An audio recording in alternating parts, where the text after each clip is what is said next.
One of my birthday gifts from my wife was this ginger runner hat. It's the first runner hat that I've had. Guys, I love it.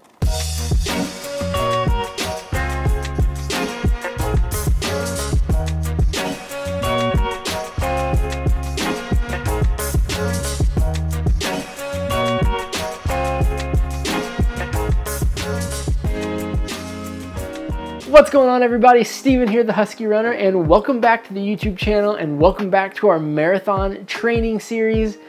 Guys, it's official. We are halfway through this marathon training block, and I'm so proud of everything that we've done so far. It just seems like it was a few weeks ago, but in reality, it was in October when I was on a run listening to the Choose Strong podcast, and I got this crazy idea that I think I could run a marathon. Fast forward a couple weeks after that, and I found myself signing up for the 2024 Pittsburgh Marathon. For the past 9 weeks, guys, we have been training for that. Like every video, guys, we're gonna break down this week and what we did and what we accomplished, but more than that, I kinda wanna just take a look back at these past 9 weeks. But before we reflect back on the first 9 weeks of marathon training, let's talk about the week that just happened. And on this week, we kicked off our training run on Monday with a nice 10K run that just so happened to be a PR for me. It was one of those runs where things just kind of felt perfect. My legs felt strong, the weather was nice and just wasn't too cold out, but it wasn't too hot out. Everything just kind of fell in line for this run, and I took advantage of it, and we set a PR in the 10K. The shoes I chose for that run was the New Balance SC Trainer V2s, which I actually wore for every run this week but one run. I have already 98 miles in those shoes. Again, it was like just yesterday I felt like I talked about picking them up and couldn't wait to run in them, and we already have basically 100 miles in those shoes. And on this run, they just felt really good. I followed up that 10K run with an 8-mile run on Tuesday, again in the New Balance SC Trainer V2s. This was just a solid run all around. I wasn't really pushing this one for pace or anything. I just wanted to get the legs moving. I will admit they were a little tired from the 10K run the night before because we ran that once the kids went to bed. Then on Tuesday, I had a remote day, so I was able to run kind of in the morning. So I was still a little fatigued from that 10K run, but we got the 8 miles in and things if they felt good. A little tired, but they felt good. My legs still felt strong, and I was really pleased with that. The next run we did this week was on Thursday, and this was a 7-mile run that was going to be a little easier of a run, but when I looked at my stats when I got home, I ran it quicker than I intended to run, but again, it felt good, and I was just kind of on a high that so far every run this week just felt really good. Every run this week felt really strong. We were adding miles, and I was really, honestly getting excited. Truthfully, also a little nervous, but really excited for my long run on Saturday. And the plan was to do just an easy, shorter distance run on Friday to kind of just build up to the Saturday long run. And that's what we did. On Friday, I put on the trusty New Balance More V4s, and we did a 4-mile run around the house once the kids went to bed at night. I'm not gonna lie, I was a little nervous running late at night because I knew my long run would be early the next morning. So we kept it slow and we kept the distance shorter. I thought about extending it to 5 or 6 miles, but I thought I'd play it smart, and we only did 4. Again, like I said, it was a nice easy pace. I could though tell my legs were getting a little tired. Each run we've been adding miles, and leading up to Friday, we had more miles than we've ever had before in a week at 21. And so I just wanted to keep Friday's run easy because I didn't want to blow myself up and ruin Saturday's run.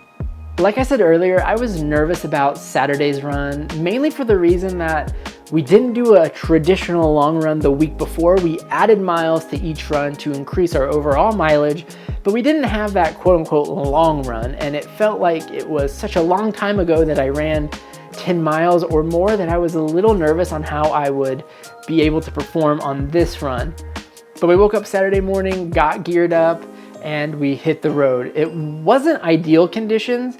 It was rainy, it was chilly, a little windy, And I honestly didn't want to go on my long run in the rain, but I also reminded myself that I can't control the weather. It could be raining come Pittsburgh Marathon race day, and I would have to be out in that, running in that, so I might as well get used to it. So we bit the bullet, put on a podcast, and we hit the road. And the first 3 miles felt good. First 3 miles felt like the first 3 miles of any run we've done this week, and I was really excited to continue on with that. But once we got past mile 3, my legs started to feel pretty tired, pretty fatigued, pretty heavy, and I could just tell that it was gonna be a long run. On top of my legs feeling tired, I had a weird pinching feeling in my left shoe right above my big toe, and it wasn't the most comfortable thing, especially on downhills. It really started to hurt, but because I'm so smart, I sucked it up and we kept running. But once we got to mile 6, I had to stop and I had to relace my shoes. I don't know what was going on. I don't know what was different. I don't know what changed, because when I unlace my shoes, I never go past like the first or second eyelet on the shoes. But for some reason, right above my left toe, it felt like it was just pinching it, and it was hurting pretty bad, to the point there, by the time I relaced, it was already bruised and it was just going to be uncomfortable for the rest of the run.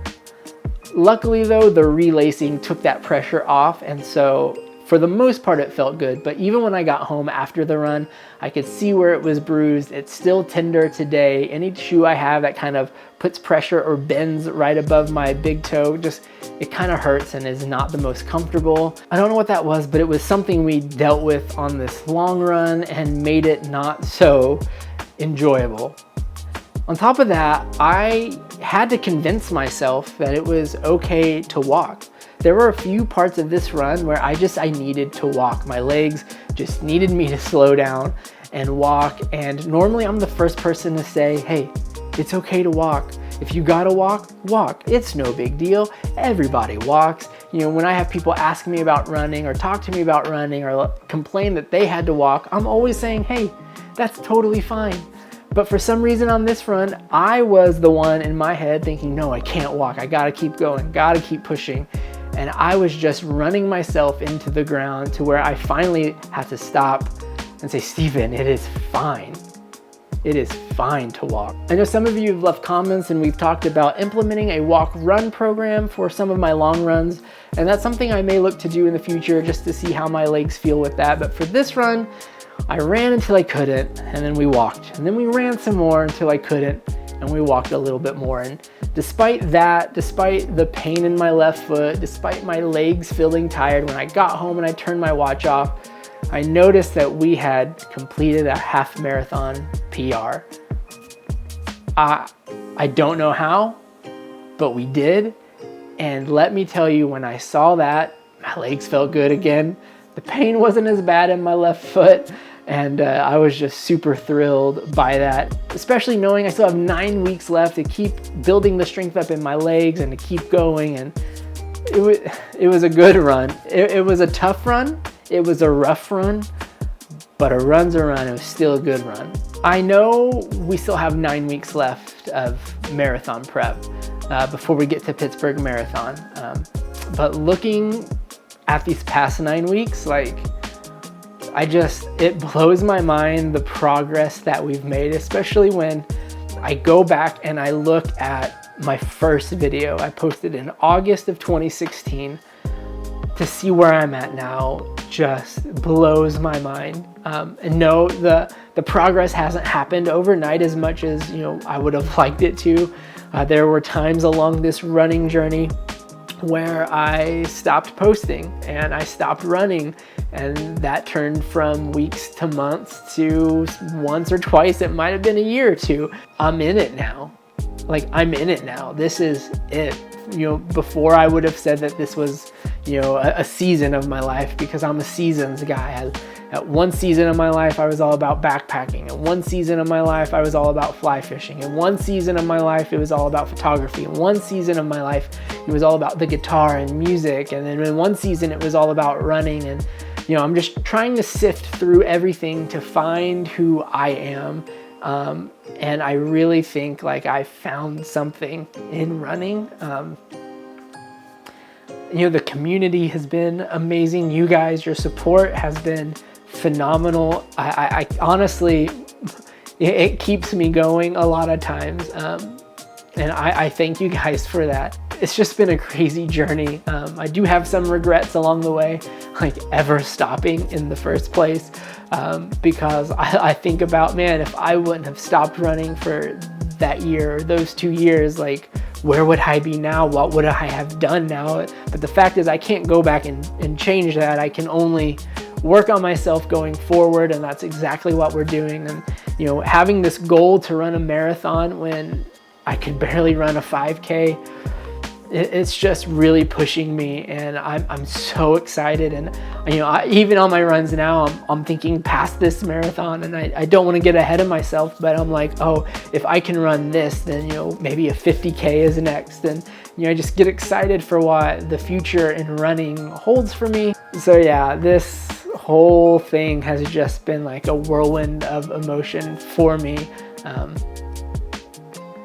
We're just getting started though. Like, I'm like, man, I still have 9 more weeks. And yes, you know, probably 2 of those weeks are gonna be taper weeks. So I'm like, I've got 7 solid weeks to really ramp up the mileage and get going. And I'm just excited. I'm just excited to see where this whole journey is gonna take me. And I'm glad it's brought me to this point, and I can't wait to see where we're going after this. But like always, guys, thank you so much for your support. It really does mean the world to me. Like, I know I say that a lot, but know that I mean it. You know, your comments, your likes, your follows, your everything you do, you know, just, it means so much, and I really do appreciate it. And my goal is to always pay that forward to others as well, to just be super supportive to those that I can be, and to just be a valuable member of this running community. So that's the video, that's the recap. If you guys want to know more about the details of all of the runs that I go on, link below is for Strava. I post a lot more over on Instagram, and we're pretty active over there throughout the week with other running content. As always, guys, if you haven't subscribed yet, I would greatly appreciate you hitting that subscribe button, that thumbs up, and leaving me a comment down below. And until the next one, peace.